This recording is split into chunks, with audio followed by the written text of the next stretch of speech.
Hello everyone, and welcome to my Duel Today official news channel. I hope everyone is having a wonderful day.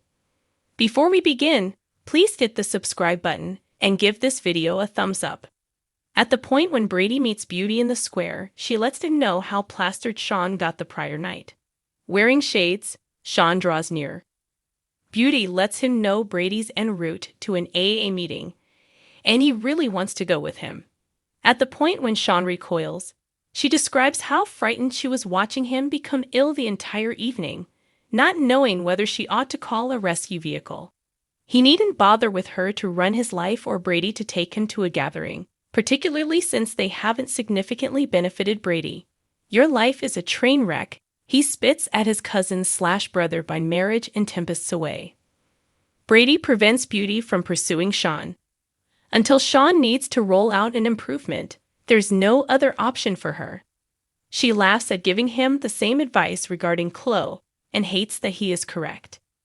He informs her that Chloe is unconcerned about the fact that Xander is marrying her because he cannot have Sarah. Rachel prevents her from having Brady, and Philip is out of her reach due to his death. Beauty brings up they don't have the foggiest idea about that without a doubt. Following 2 years, Brady figures Philip would have appeared at this point. Belle is aware that he is correct, but she has never truly accepted his passing. Beauty urges Brady to help Chloe on the grounds that she'll require her companions when things with Xander go south. In her office, Marlena gains from Kayla that Sloane lost the child. Sean enters as Kayla leaves. He tells Marlena he is stopping treatment for good. She believes that he is progressing. He counters that shooting his dad and placing his granddad in a grave aren't fixable issues. Sarah tells Xander that she needs to be open with him about Rex at the Kyriakis mansion, but she doubles over before she can say anything. "How about you be in the process of giving birth?" Xander inquires. She insists that is not the case, yelling out in pain once more. Xander drives her away. At the emergency clinic, Xander holds up with Sarah in a test room. Going along with them, Kayla praises them on the child. Rex, claims Xander, is the father. Kayla inquires about Sarah's due date as she checks her over. Kayla sends Xander away when Sarah yells again in pain. Sarah quickly bounces back after he leaves. Kayla again asks how long she is. Kate hurries to embrace Rex at the bar. In the wake of communicating her apprehensions about Philip getting back home, she raises Rex rejoining with Sarah. Rex announces his engagement to his parents. Before he leaves with Sarah's #1 scone, Kate stresses he's moving excessively quick. Rex breezily concedes he is hurrying things since Sarah's pregnant with his child. He leaves them wide-eyed.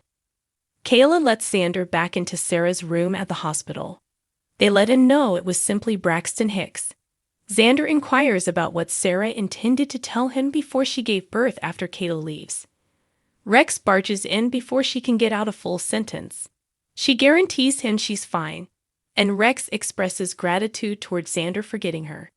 He then, at that point, presents an invigorated Sarah the scone. As Rex tells Sarah's protruding belly that they are getting married, Xander broods. "What?" Xander shouts. According to Sarah, she was going to tell him that. Xander compliments them and offers his own commitment news. Rex gets in a couple of digs, yet Sarah lets Xander know how blissful they are for himself and Chloe. She appreciates his support for her. He hopes that she and the child are doing well. As he leaves, she stares off in contemplation. Chloe, in shock, opens the door to Philip's apartment. "I'm alive," he says. "Furthermore, I've returned to you." She swoons in his arms. Afterward, he sits with her on the love seat as she awakens. She sorrowfully peppers him with questions, driving him to admit that he was in a psychological organization in Europe since he faked his demise and outlined Brady for his homicide. Staggering, Chloe blusters about what Philip's assumed homicide meant for Brady. When she finds out that Victor and Kate already knew, her fury grows. She exclaims, "Victor let his grandson go to jail. He ensured Brady's release." Philip responds sheepishly. Heaving on, he concedes he was set free from the medical clinic some time prior regardless didn't confess all. Be that as it may, presently, he needed to get back home for his father and to see her. He changed from the Philip who loved her to the Philip who wanted to own her somewhere along the way. He can't compensate for his weaknesses to his dad. However, he believes her should realize that the Philip who found a goth young lady was the coolest individual he'd at any point met is back. Chloe is happy he's alive, yet all at once she's locked in. He assumes that she will wed Brady. "I'm locked into your cousin," she says. Xander. His face wiggles in disbelief. After he processes, he says he simply maintains that hers should be blissful, regardless of who it's with. She runs to give him a hug as he turns to leave. Belv enters her mother's workplace. Marlena tells her she was simply with Eric on the grounds that Sloane lost the child. Belle, on the other hand, expresses her concern for Sean. In his office, Sean takes out his weapon from the lockbox and studies it.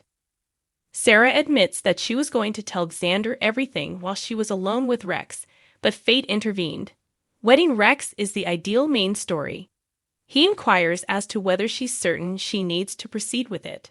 "Provided that you do," she says. He does and opens a ring box.